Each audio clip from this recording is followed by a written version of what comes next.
photographer, but you know.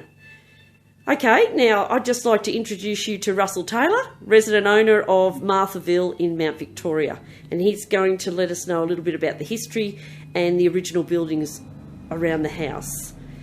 We have his map here. Okay, there you go, Russell. Okay, well now, some of it I would have to go back further, but we'll at least get the idea of what things were there.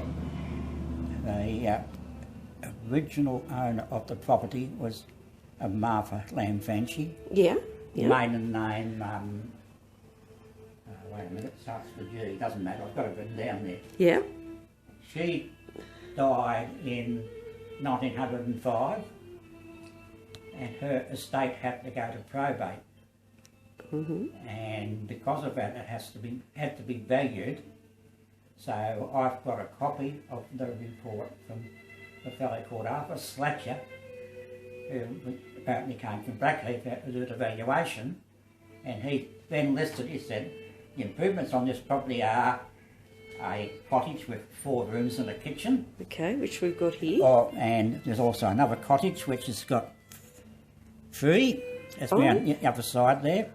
And, this is the big bit, there was a blacksmith's workshop, 40 feet long. Wow. Which is, if I went from that right through the door to the other side, that'd probably be less than 40 foot by 16 foot wide, so it was substantial. Yeah. And they would have done all classes of work, like they're not just shoeing, you know, putting horseshoes on, also, well, it could be wheelwright work, coach building work. A lot of it, I think, could have been repairs, of course. I would have repaired all sorts of things, household goods and farm stuff. Farm implements, yes. Farm implements around this area. Yeah, yeah. Okay. Okay. So what else have we got here? Now, that there's a whole heap of junk out there. If I got somebody who, you know, and we moved it all, you find it actually was level. It was level. They raised it up a bit. You can still see the old retaining wall where it's been falling down. And then further behind, they've actually got another retaining wall, and in between was a level area where the blacksmith's workshop was. Okay. So that was the things that came out of that. And other things are still identifiable. That was an old well because there was no town water. Right. Yeah. So they had to get their water from somewhere. That was eventually filled in. I found out from Charlie Beecroft that he reckons that Field, that was Norman Field, actually went down to the railway station and got some, coal ash and filled it up and then put that thing in. I don't think he expected that tree to grow that big though. Oh, okay. Must have been the ash did it some good. Could have been, yeah. Or he just chose the wrong tree, I suspect. So there's that. What else have we got here? There's also, which I'm trying to get at some stage, get it cleaned back, because it's hidden by all sorts of things, like a holly bushes and things. There's a dry stone retaining wall, which would be over 100 years old. Some of those actually regarded as quite significant. I don't think it's to be quite in that league. It's a fairly simple sort of one compared to some retaining walls. And that'll still be there after the highway works? Oh yes. Yeah, yes. so the that's... highway works don't affect... No, they're just coming a bit further on the side of the highway, aren't they? Yeah. On the other side, actually. Yeah. Just to straighten out the bend. Yeah. Well, that's good. I'm glad it's not being affected. Yeah, no. The highway works, the bit they want, that's probably... You don't need to keep a record of that. See that wedge there? Yeah. Well, it's theirs now. Oh, okay. We negotiated and they gave me a little bit of money. Oh, good on you. And, no, for some reason, I think what they want to do is they've got to start to separate the lanes so they can have a third lane in the middle to right-hand turn. Oh, okay. Yeah, that's what that's for. And also, I think they've got to build a proper footpath. I was hoping that was part of the thing. Oh, yes. It's definitely this side of the highway, the footpath all the way down. Yeah. Great news. Yeah, no, there'll be a proper footpath, curb and gutter, and then there'll be a proper, on this side anyway, I'm trying to think, like the breakdown lane. Oh, yes, the side part. Yeah, I know what you mean. But that'll be a proper one about, like the other end of town. Yeah. Where you can actually park a semi-trailer or something. Absolutely, in an emergency, yep. And it also makes it easier to come in because you can slow down and just turn out of the way. Absolutely. Now, it says there's a milking shed over here too. Yeah, that's right. That I don't know how long that has been there. Obviously a long time. It was not identified as part of the Martha Fancy estate because it wasn't on her property. Okay. It's on her son's property, actually. Okay. She bought 4 lots, and then he later on in 1900 bought 2 lots. Oh, okay. And it's on that. They were land Frenchies. They were estate people, weren't they? Yes. Into the estate, yeah. So if you don't mind, I'll just sort of, look around a little bit so I can see your lovely doors. The weatherboard's so gorgeous. The other one, I don't think it's a terribly good day. A nice picture as you open the door further along. Yes. And you're looking towards the front door because it's got a LED light set in it. Ah, right. It looks best when the sun's coming in. Okay, well, we'll come back and do that. Yeah. Okay, I'll just stop. We're back on again. Okay, Russell? now, I'll come back on. yes, that's right. So we'll get a decent shoulder. Now, I think we've pretty well covered all that, haven't we? It's just the only thing I think you haven't mentioned is the old toilet over here. Oh, that is not old in that sense. It's just, Not quite old enough. No, it's not functional now. Yeah. It will be the first toilet they got when the sewer arrived. Ah, exciting times. Yes. People were funny back then. The first thing they do is they put certainly they wanted the one that you pulled the chain, but they didn't want it inside because you said, that's, having that inside, that's disgusting. They put it outside. That's right. Quite a few would do that. Yes. Yeah. I know one there's a farm where I used to stay. My parents did it in Sydney. Yeah. They didn't want inside. Yeah. Okay. Russell's just going to read us a little bit of the history. He's prepared quite a bit for our little interview today. I'll let you take it over, Russell. Good. Okay, we're going right back to the beginning now. This is a story of mostly ordinary people who made significant contributions to the everyday economy of Mount Victoria. Okay, now, this property is part of one of the portions of land in Mount Victoria acquired by Henry Bell. He seems to have extensive interests in Mount Victoria. Okay. For example, he donated the land for Anglican Church. In 1865, for £40, he purchased portion 90, parish of Hartley, county of Cook, and proceeded to subdivide. In 1884, Marthaville Fancy purchased a title here covering 4 lots. The thing was basically subdivided into what we call basically, residential lots. Yep. Martha was the wife of Thomas Fancy. He was a blacksmith and he was Swiss. We've been able to find no record has been found of his ever becoming a citizen of Britain or the British colonies. He could not own property here, which is where Martha came in. She was English from Manchester, so she could. It's a way of getting around everything. Oh well, hers was quite legitimate. Yeah. Yes. They arrived in Mount Victoria with their 4 sons, Thomas, Charles, John James and Frank. The sons appear to have been born around Collinbullen. You know where Collinbullen is? Yeah, I know where Collinbullen is, yeah. Which way back then I think it wouldn't have been too good. At one of their baptisms, their father, Swiss Thomas, gave his occupation as a railway labourer.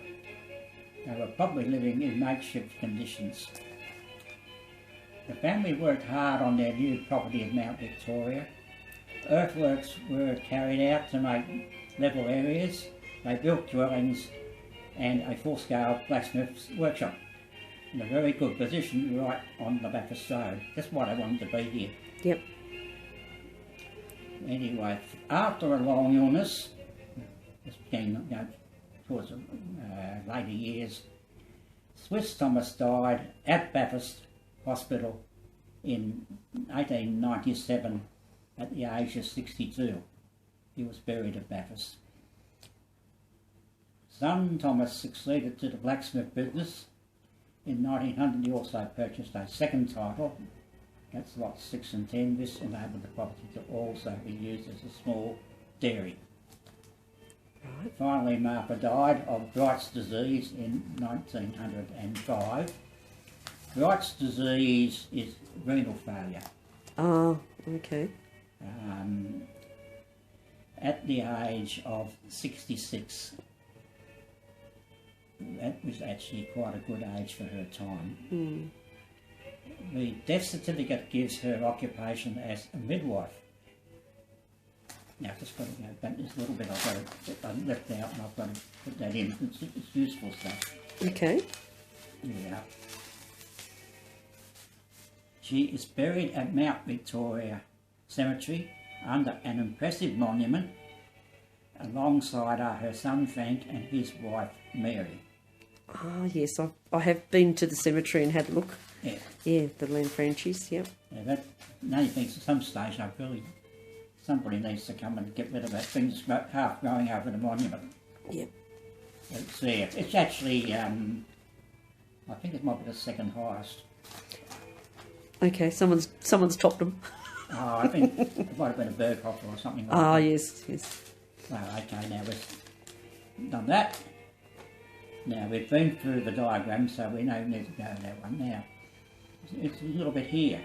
There are stories of Henry Lawson visiting here occasionally, not living, be later than that, and staying in a hut.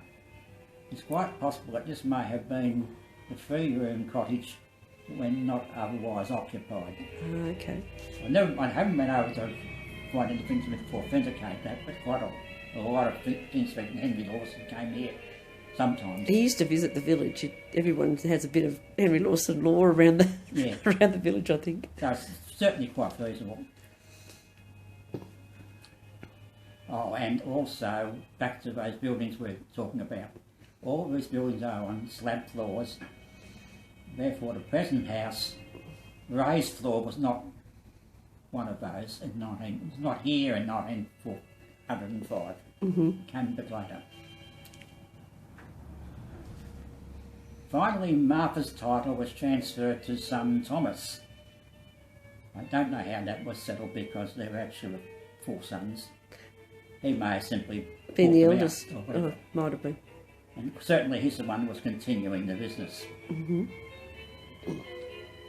However, the blacksmithing trade was falling away due to the arrival of motor cars and steel replacing iron. So Thomas, who's an enterprising fellow, had a go at other occupations, including undertaker and embalmer. I love it. There's a picture of his Hey, head in there's always business. Yeah, Blue Mountains Echo. And motors to Genoa and Caves.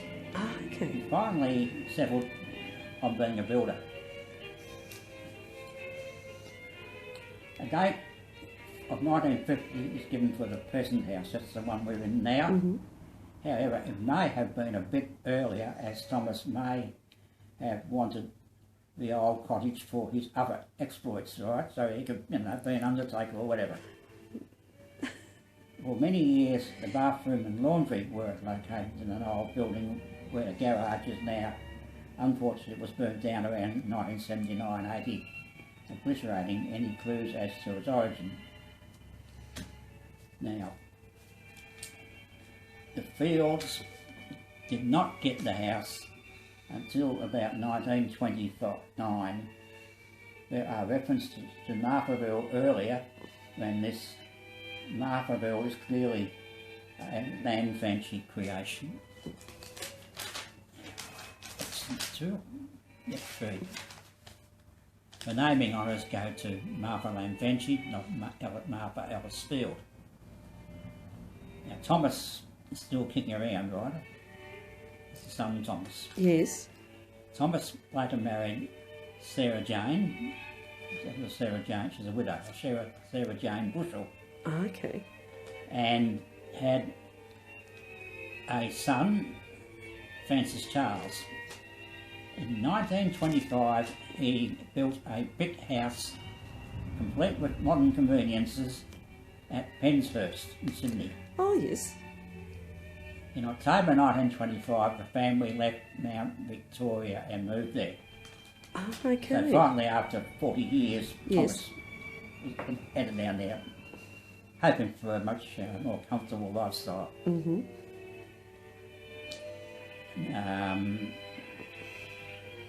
The will, that is the will of Thomas, when he eventually died, gave Sarah a life interest in the estates, after which it was to pass intact to son Frank. So she could build an income, but she couldn't drop the thing off. I don't know where I fell here. That's right. In 1927, no, that's right, Thomas made a will, and in 1928 he died. At probate, his estate was valued at £2,400, which for 1928 was it's not all right. He certainly has. This is of interest though. It consisted of property in Mount Victoria, including the houses Marthaville, which is where we are right now, Exeter House, Oh, yeah, yeah. and Hythe. Hythe's up in Matthew Street. Oh, okay. Oh, yeah, yeah, yeah. Yeah, it's one of those little cottages up there. One of the cottages on No, Matthew it's Street. it's sort of about the first one, second from the corner type of thing. Oh, okay. I'll have to have a look. Mm. They've got a thing there. Somebody's put a bit of interest into it. I might just it's stop also for a sick. sec. We're going again. Thanks. Okay. Yes. So he had the 3 houses, had this also in bits and pieces, and the Penshurst property was not included in his estate, which I think it would have been put in his wife's name. Yep. It would have helped quite a bit, I think, because he would have had to pay death duties if he had included it. She might have still, at some future date, been up for death duties. But it would make a lot of difference because it seemed to work out, okay, if I go too far, I won't have the money to pay for death duties. Yeah, and I don't think he was a fool. He was No, it doesn't certainly, sound like it. certainly quite a smart fellow. Yeah. But just finally, the Lamfanchi era may be summed up as starting from 2 pioneering immigrants and then pursuing an improved standard of living, progressing down the generations. In other words, they were, basically living pretty rough up near Columbourne. And finally, at the very end, he actually moved into a nice brick house down at Penshurst. Down in the city. Yeah, Yes. they probably had gas and electricity for all I know. Oh, I'm sure. So now we finished with the Lamfanchis. The Lamfanchis were succeeded by the Field family. It is believed they moved into the Marthaville house in 1929. This is quite probable, as the active Lamfanchi presence would have ceased at the death of Thomas in 1928. They must have been rental tenants, that is, the Fields must have been rental tenants, as they were unable to buy the property until 1946, 1947, because it was the way the will had been written, right? Oh, yes. When Thomas Lamfanchi's estate was finally wound up. So they were there for quite a number of years, and once they could finally, it could be wound up, they bought it. Excellent. The electoral roll shows the Fields address as Hooper Street.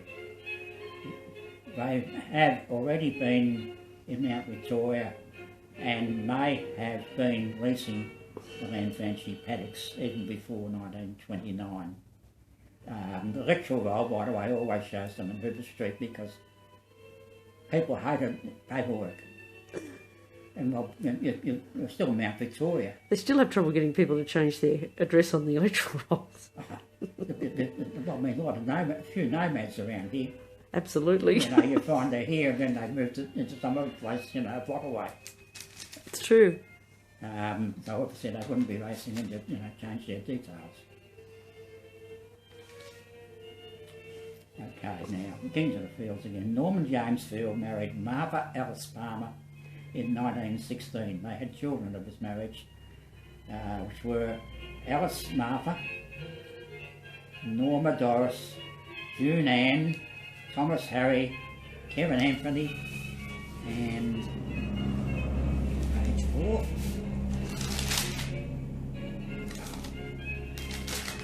There we are.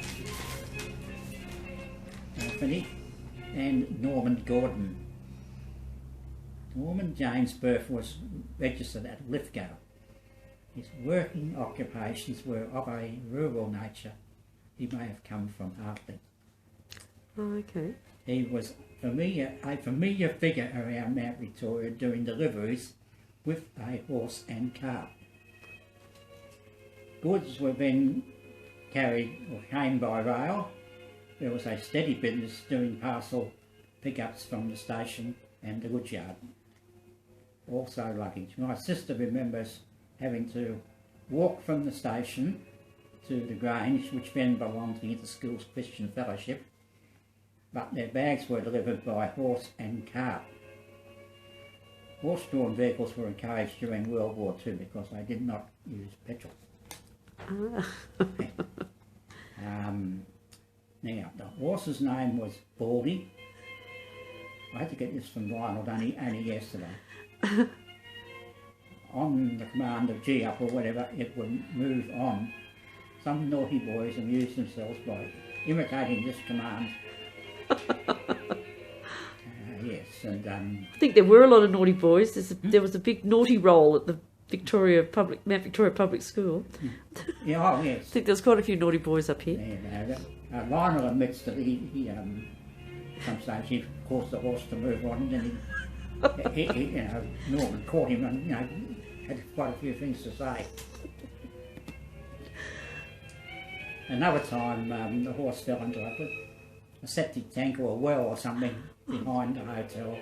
It had to be lifted out with a big heavy vehicle towing truck. With the horse, it used to, I think they probably regard the horse as more human than the human beings anyway. It's true. Norman James also had a small dairy. He was also a good shot at rabbits. It was back then, and I remember this very clearly, until they got myxomatosis. He didn't have to be a very good shot to shoot a rabbit. No. They were everywhere.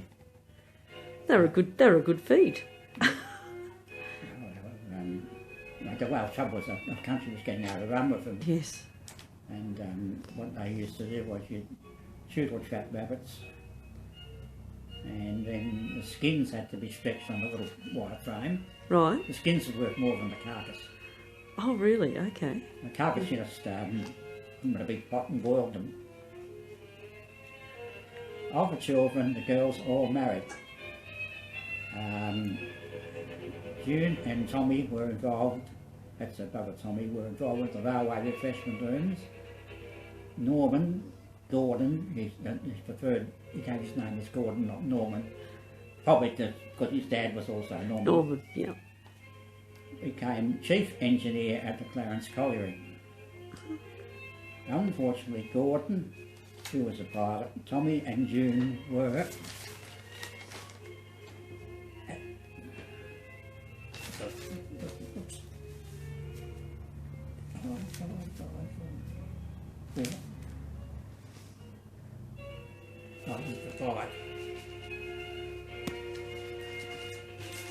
were killed in a light rain crash near Oberon in 1999.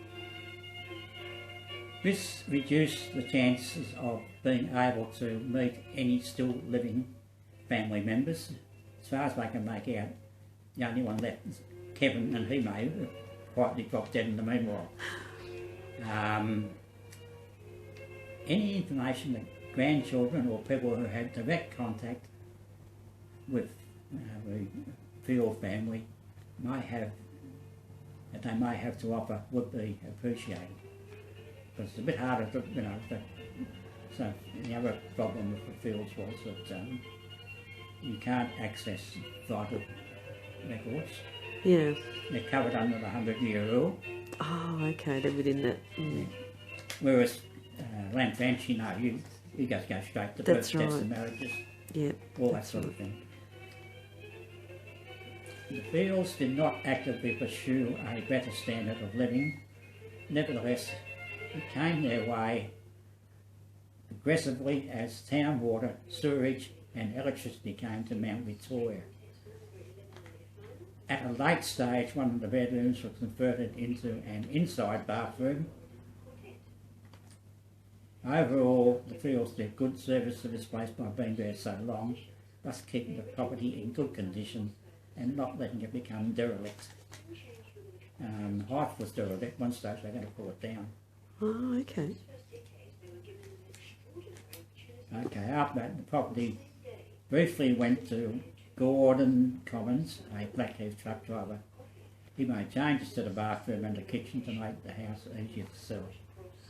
So he didn't really live here, he just did things to it and then sold it. What year was that? Sorry? What year was that he bought it? It would have been on Martha's death.